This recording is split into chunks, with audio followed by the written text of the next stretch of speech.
नमस्कार, स्वागत है आप सभी का। आप देख रहे हैं एनएमएफ न्यूज। आपके साथ मैं हूं नम्रता चौधरी और मेरे साथ है मेरी सहयोगी शबनम सैफी।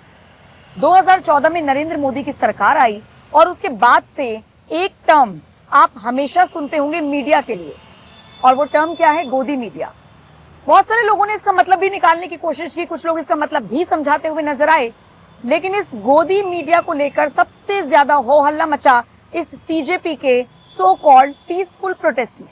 इतना हल्ला कि पत्रकारों को मारा गया, उनके कपड़े फाड़े गए, उनका फोन छीना गया, उनको भगाया गया, उनको लात मारी गई, महिला पत्रकारों के प्राइवेट पार्ट्स पर हमला किया गया। और मुझे नहीं लगता कि इससे ज्यादा खतरनाक तस्वीरें पत्रकारों की कोई आ सकती थी। मतलब इतनी बर्बरता उनके साथ हुई। और रवीश कुमार जैसे पत्रकार सोशल मीडिया पर लिख रहे हैं कि इन गोदी मीडियाओं ने ही लोकतंत्र की हत्या करवा दी है। और अब इन रवीश कुमार को लेकर पत्रकारों में ही गुस्सा बढ़ता जा रहा है। चित्रा त्रिपाठी ने उन्हें जवाब दिया है, तमाम बड़े पत्रकार आगे हैं और उन्होंने ये कहा है कि आप जिस तरीके की भाषा का इस्तेमाल कर रहे हैं पत्रकारों के लिए, आप उनकी लिंचिंग करवाने का एक तरीके से ड्राफ्ट तैयार कर रहे हैं। आप सड़क पर मौजूद उन प्रोटेस्टर्स को मौका दे रहे हैं कि पत्रकारों को पकड़ो। तो ये गोदी मीडिया क्या है? रवीश कुमार ने ट्वीट क्या किया है? और ये रवीश कुमार कौन होते हैं बताने वाले कि गोदी क्या है और नॉन गोदी क्या है? और क्या रवीश कुमार ने कभी भी कांग्रेस के लिए कोई पोस्ट नहीं किया, कोई नैरेटिव नहीं फैलाया, कभी सलाह नहीं दी? क्यों रवीश कुमार के ऊपर आरोप लगते हैं कि वो सलाह दिया करते थे कि किसको चुना जाए कैबिनेट में, किसको नहीं? सारी बात छोड़िए।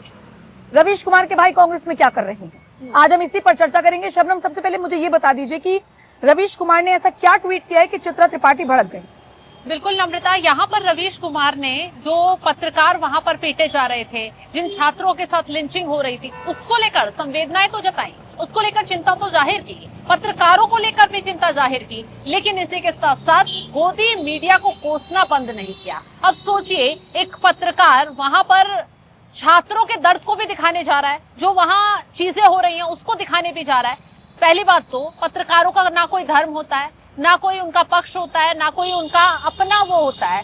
पत्रकारिता निष्पक्ष तरीके से की जाती है और वही चीज दिखाने के लिए वो पत्रकार जंतर मंतर पर पहुंचे थे। लेकिन रवीश कुमार को वहां पत्रकारों की पिटाई में भी गोदी मीडिया नजर आ रही है, छात्रों का दर्द दिखाई दे रहा है, लेकिन वो जिस तरीके से बयान दे रहे हैं, जिस तरीके से ट्वीट कर रहे हैं, उसमें इतना भी नजर नहीं आया कि एक बार उन पत्रकारों के पक्ष में तो वो आवाज उठा देते जो लगातार पिट रहे हैं, जिन्हें दौड़ा कर मारा गया, जिन्हें घेर कर मारा गया। लेकिन रवीश कुमार ने ऐसा नहीं किया। रवीश कुमार ने लगातार अपना एजेंडा तो चलाया ही चलाया। इसके साथ साथ आरोप लग रहे हैं कि रवीश कुमार ने सीधा वहां धरने पर बैठे कांग्रेस जनता पार्टी के लोगों को भी जमकर भड़काया। वो लगातार अपने बयानों में इस तरीके से उकसाऊ बयान देते नजर आ रहे हैं कि सरकार की आलोचना करो और ये दिखाने की कोशिश करो कि देखिए सरकार तो आंख नाक कान सब बंद कर बैठी है और प्रदर्शनकारी वहां पर पुलिस के डंडों से पीटे जा रहे हैं। प्रदर्शनकारियों पर पुलिस न जाने कितनी बर्बरता वहां पर दिखा रही है। लेकिन एक बार रवीश कुमार के मुंह से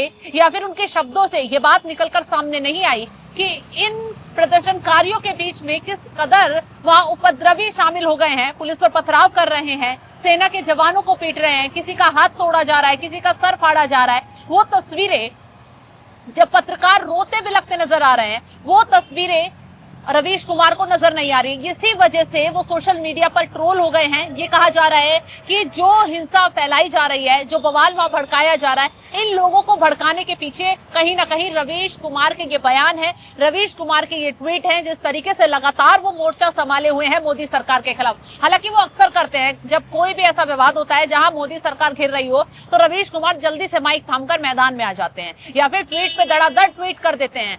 कांग्रेसी क्या कुछ कर रहे हैं, रवीश कुमार को दिखाई नहीं दे रहा। प्रधानमंत्री के आवास को घेर लिया, रवीश कुमार चुप हैं।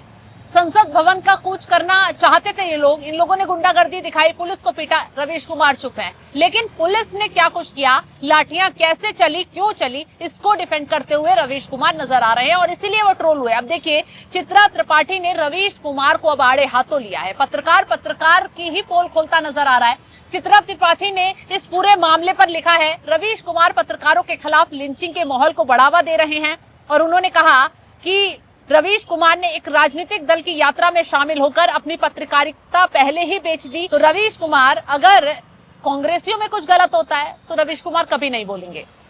सफाइयों में कुछ गलत होता है, कभी इस पूरे मामले पर क्लैरिफिकेशन नहीं देंगे, क्योंकि बचाव में उतरना है। बचाव में नहीं उतरेंगे तो कुछ लोग कह रहे हैं कि दुकान बंद हो जाएगी, और इसी वजह से रवीश कुमार अब कांग्रेस जनता पार्टी के जो प्रदर्शन है उसमें मोर्चा संभाल रहे हैं। लगातार उन उपद्रवियों के लिए वीडियो बना रहे हैं। हम उपद्रवी इसलिए कह रहे हैं क्योंकि उस भीड़ के बीच में से लगातार पत्थरबाजी हो रही है, पुलिस की गाड़ियों को तोड़ा जा रहा है। पुलिस प्रशासन भी हैरान है कि भीड़ अचानक से आती है, आधी रात पथराव शुरू कर दिया जाता है। क्या टारगेट पर जवान और पुलिस वाले हैं? लेकिन रवीश कुमार को ये ना दर्द दिखाई दे रहा है, ना ये तकलीफ दिखाई दे रही है, ना प्रशासन के साथ जो कुछ हो रहा है वो दिखाई दे रहा है। उन्हें तो सिर्फ और सिर्फ छात्रों को उकसाने का एजेंडा लेकर वो मैदान में उतर चुके हैं। इसलिए तमाम पत्रकारों ने अब रवीश कुमार को घेरना इस मुद्दे पर शुरू कर दिया है। मैं आपको बता देती हूँ कि रवीश कुमार ने लिखा क्या था जिसकी वजह से पूरा विवाद बढ़ा। वो लिखते हैं, मूल बात क्या है? मूल बात है कि गोदी मीडिया लोकतंत्र का हत्यारा है।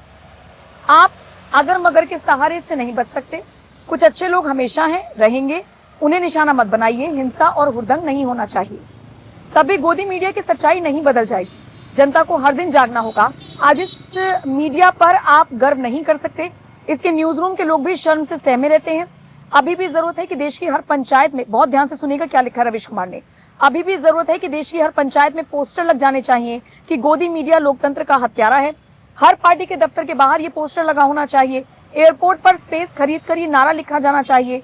लोगों को अपनी गाड़ी के पीछे लिखना चाहिए, इस गोदी मीडिया ने लोकतंत्र के हर कोने में सड़न पैदा कर दी है।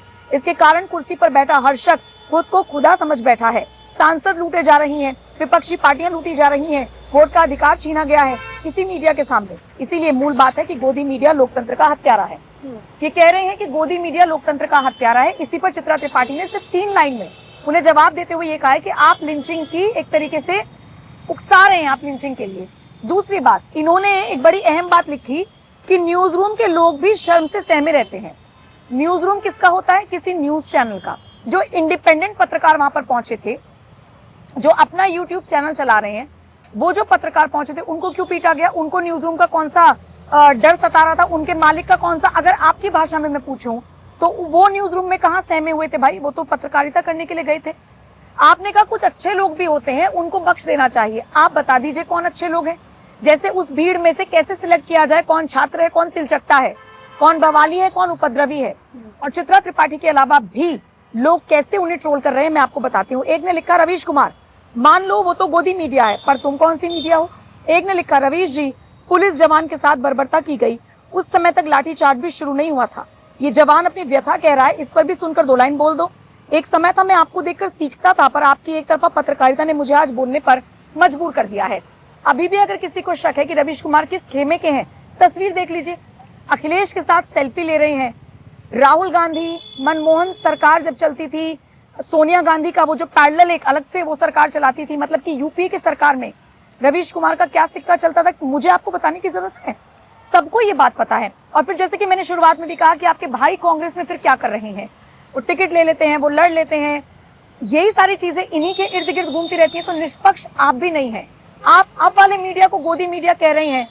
गोदी मीडिया उस वक्त भी था, और कौन किसकी गोदी में बैठा था ये बात सबको पता है। शायद इसीलिए चित्रा त्रिपाठी जैसे पत्रकार भड़कते हुए नजर आए हैं।